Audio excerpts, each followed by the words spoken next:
سلام دوستان. سنجش شناسنامه خارجی یعنی که زگرم پاسپورت برای شما مشکل شده است و شما نمیتوانید در کجا چطور بسنجید. و ما پیش راه این مشکل شما را گرفتیم. شما اکنون میتوانید در خانه نشسته پاسپورت های خود را بسنجید و جواب درست را بگیرید. تنها با طریق واتساپ با این برادر صحبت کنید. این برادر بر شما چیزی گفت همان کار را بکنید. البته جواب پوره و عمیق به شما روان میکنند. و امروزها هم ای کار را رایگان نمی شود کرد، یعنی که اینها حق کاریشان را نیز میگیرند. با شما برای کار مرد به قبر کامera گذاشته بود. بینید که به چه حال گرفتار شد. السلام علیکم و رحمت الله و برکاته.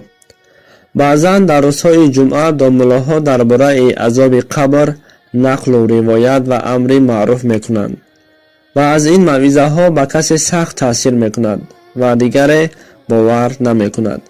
مثلا وقتی شخص مرده را به قبر میگذاریم، بعد از دفن نزد میت دو فرشته حاضر می شود.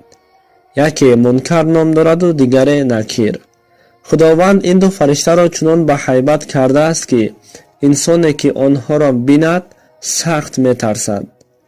و این دو فرشته از مرده سوال می کنند: خدای تو کیست؟ دین تو چیست؟ پیامبرت کیست؟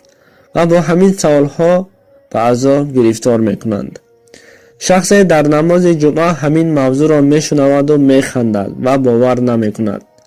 نقشه می کشد که از دنیا می گذشته باشد تا دروغ بودن این واقعه را من به مردم اثبات کنم گفته انتظار می شود.